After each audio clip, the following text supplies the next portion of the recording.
Hey, so I just got back from seeing Spider-Man Across the Spider-Verse, and I wanted to go ahead and give my thoughts on it.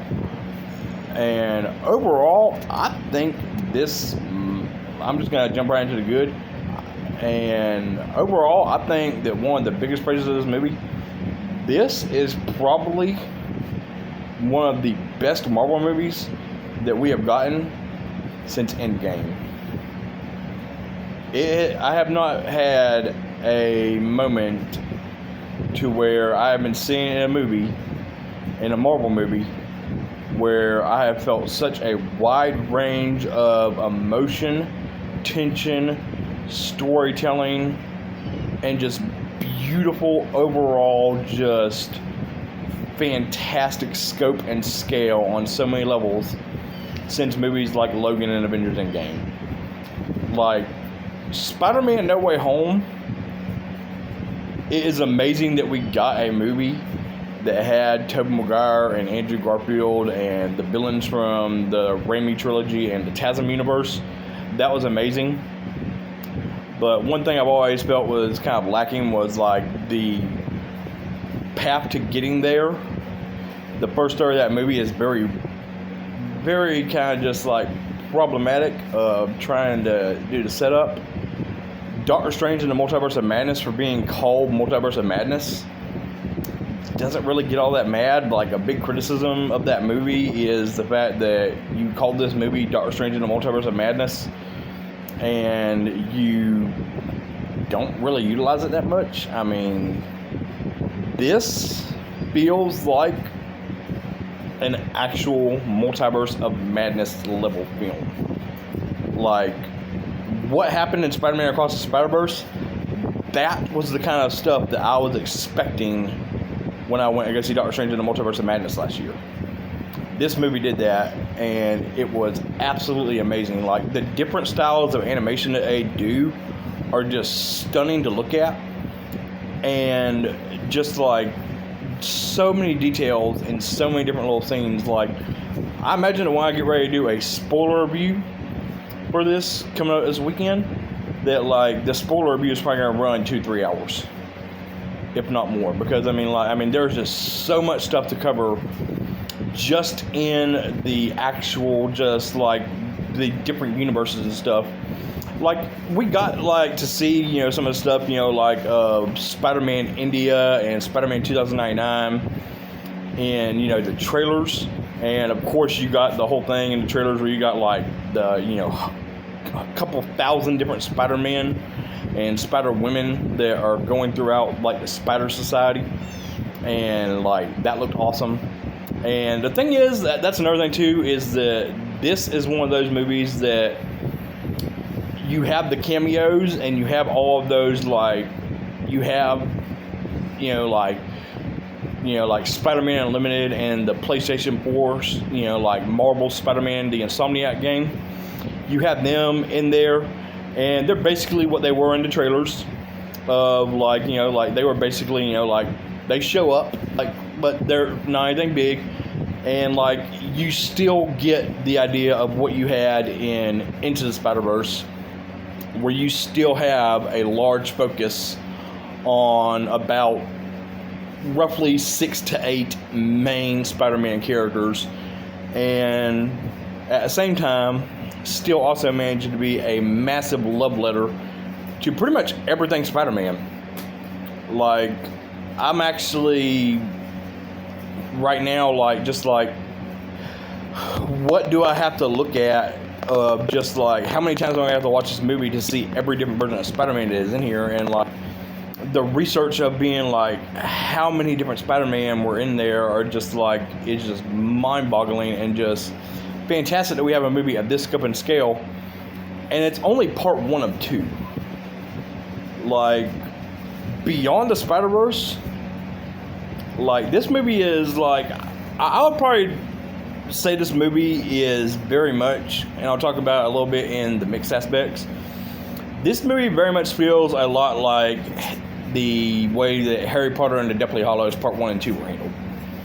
Is to where it is its own full movie, but there is a moment to where it ends off and it just leaves your head spinning like, oh my god, like how are they gonna get out of this? Like this is just like, so, there are like 4 or 5 different plot elements that are left hanging. There's like, oh my god, like show me Spider-Man Beyond the Spider-Verse right now.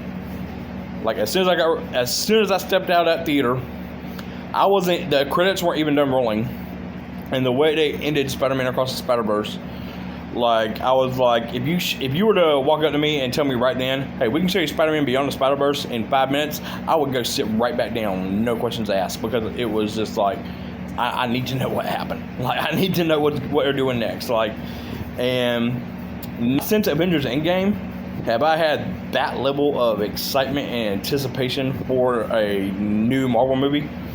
Like, just like, oh my god, like just show me now. I want to see now what happens. Show me. Give me more. Please, just show me. Like, I have to know what we're gonna do next. Like, this is an overall amazing movie. Miles Morales gets far more development, and you get a much deeper dive into his character and the struggle of being Spider-Man. And it's nice the way they handle with him. And they also do it with Gwen Stacy a good bit too. They dive really deep into the idea for, we know now, after having 8 Spider-Man movies with Peter Parker being the main focus, that being Spider-Man, Spider-Man 2, Spider-Man 3, The Amazing Spider-Man, The Amazing Spider-Man 2, Spider-Man Homecoming, Spider-Man Far From Home, and Spider-Man No Way Home. We know from those 8 films how difficult it is, the struggles that Peter Parker has to go through as Spider-Man. This really dives deep into, like, hey, Peter Parker is not the only Spider-Man.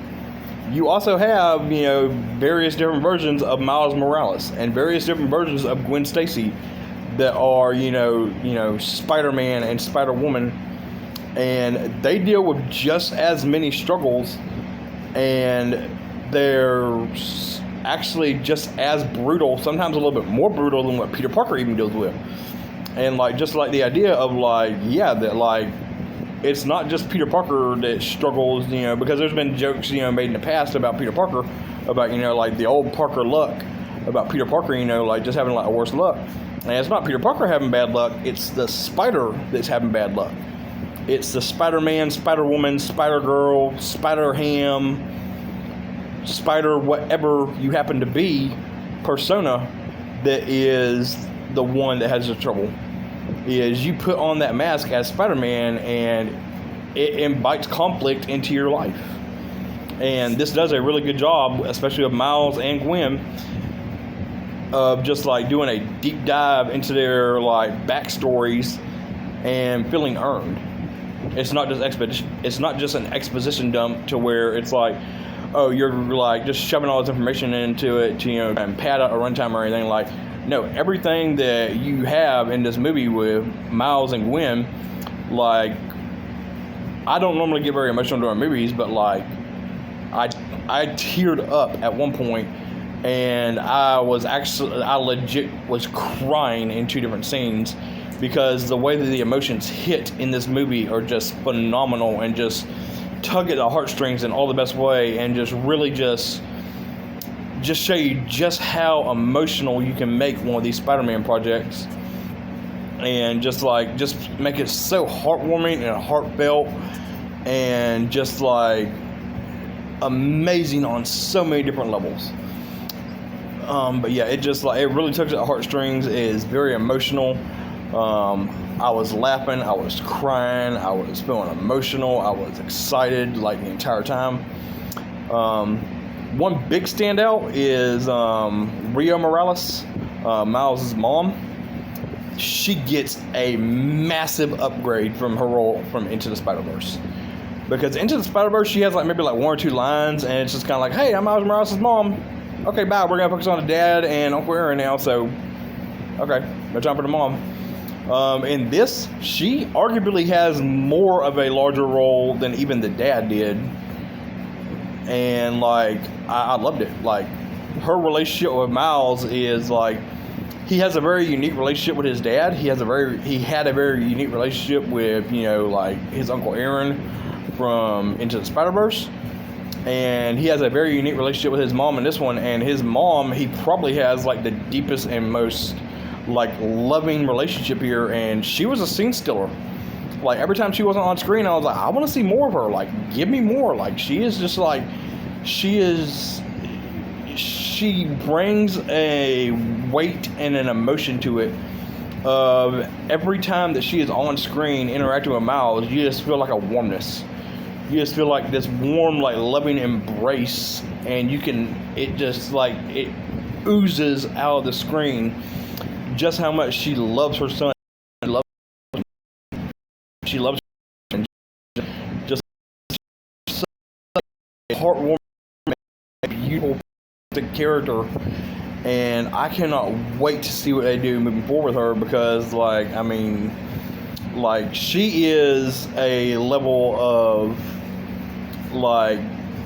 just so deeply emotional and moving that, like, for me, she is up there with like Uncle Ben and Aunt May. Like, she is somebody that I cannot wait to get more of, because she is just like, the way that she interacts with Miles, and even the way she interacts with like Gwen, it's just amazing. And that's another thing too, is that like Gwen has like this amazing arc in this story too that I'll get into when I do my spoiler review. But they're just so beautiful and handled fantastically. And like Rio from Into the Spider-Verse, Gwen had some stuff to do in Into the Spider-Verse, but up here in this one, they very much did where Into the Spider-Verse, Peter B. Parker was the one who had the main focus as like the alternate reality version of Spider-Man who was dealing with Miles. This time it's Gwen. Gwen is the Spider-Gwen. She is the one that is the main co-lead. Like, you still have Peter B. Parker that shows up, and he still has an interaction with Miles, but it is definitely the Miles and Gwen show. And every time that they are together, it's just the interactions that they have are just like simultaneously heartwarming and heartbreaking at the same time, just the way things are handled. And you can see, because of both of their worldviews, of how things can go fantastically for them. And you also see so much hesitation and guilt and regret and just so many different things, especially because of her past and what she's going through and what she's struggling with, and just the choices she's having to make. And even like the idea of, they kind of touch on it briefly a good bit with Spider-Man 2099, the Miguel O'Hara. And I'm looking forward to seeing what they do with him in Beyond the Spider-Verse, because like, he's interesting in this movie. The way they handle him, he's done pretty good. But I would need to rewatch the film again, because him and Spider-Woman, especially the Jessica Drew Spider-Woman, that she's the one that was in the trailers that had the big afro and the pregnant belly on the motorcycle that was shooting like the webbing out of her fingertips. Those are both interesting characters, but I'm not quite sure exactly how I feel on them. But they were both still amazing characters to be able to see. With that said, let's move on to the mixed aspects of the movie. And honestly, in regards to the mixed aspects, like I was just saying a minute ago, I think that definitely one of the biggest ones on here is the Jessica Drew Spider-Woman. She was enjoyable enough.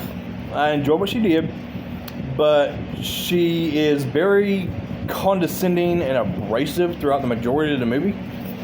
And there's not very many moments they have to where she's able to just be like a legit character in her own right. Like, you don't really get much of a sense in this movie of like her side of things, and could have been handled better. Like, I wasn't very fond of when she was on screen. When she was on screen, it was very irritating. And like I said, I would have to probably rewatch the movie and also see what they do with Beyond the Spider-Verse to see how I feel about, Miguel O'Hara, of how they're going to handle the Spider-Man 2099 plot, because it's enjoyable. I enjoy what they do with Spider-Man 2099, but it is a very dark, brutal way that they handle things. and it's very tough trying to see how to move forward with this character. And honestly, another thing too is I think that like him and Miles Morales especially, they bring in this element of morality, of doing the right thing, and like what is the right thing.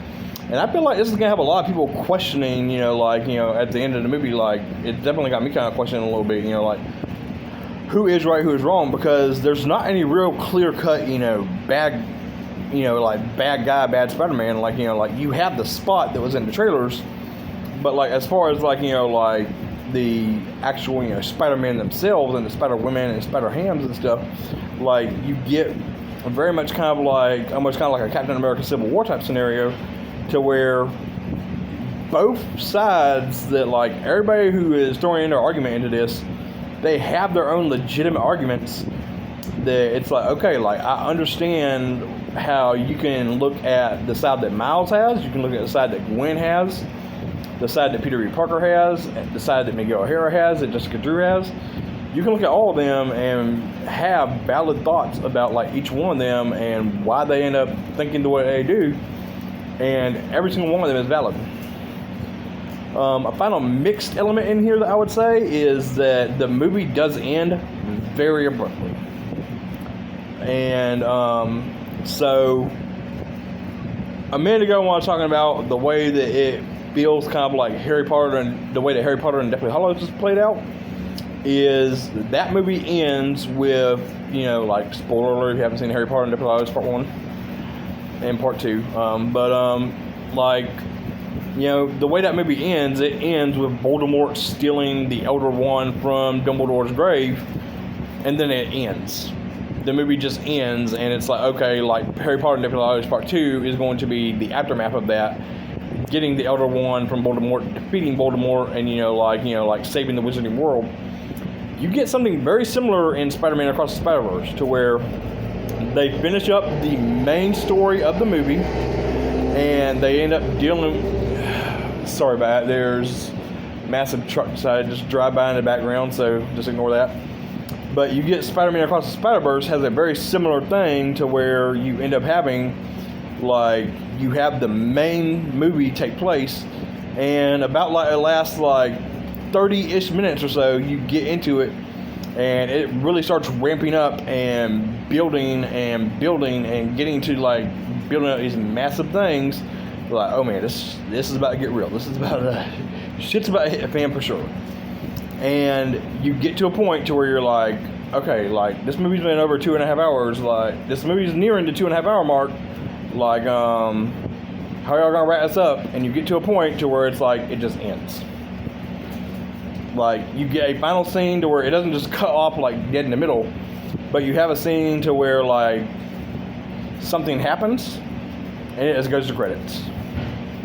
And also in regards to that, as far as like any mid or post credit scenes go, we don't really get much of anything. You get a brief tag in the mid credits. That this isn't much of a spoiler. It is a very, very mild spoiler. Just the idea of Miles Morales will return in Spider-Man Beyond the Spider-Verse. Just letting you know there's going to be a part 2. But apart from that, there is nothing else. That is it. Like that is like, it's just the credits. Spider-Man Miles Morales will return in Spider-Man Beyond the Spider-Verse, and then it finishes off the credits and then goes to black.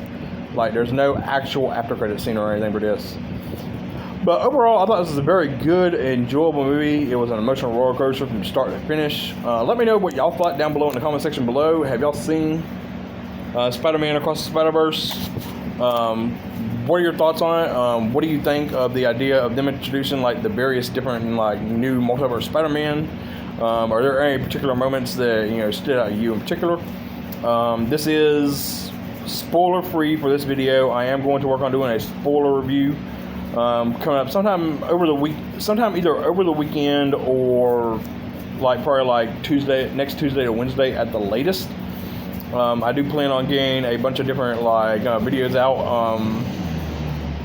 One video idea I'm going to be doing is I'm going to be doing a book review for the Spider-Man Hostile Takeover prequel book, where it's a book that is a prequel to the Marvel Spider-Man game. So stay tuned for that. I'm going to try and rank the different, variant, Spider-Man, Spider-Women, Spider-Hams that we've gotten throughout the Spider-Verse so far. Maybe do a villain ranking. Probably do a ranking of the current Spider-Man, Sony Spider-Man universe films of all the movies. I do the shows that include the shows and the movies and stuff, and the games. But yeah, overall, let me know what your thoughts down below in the comment section. Talk to you later. Bye.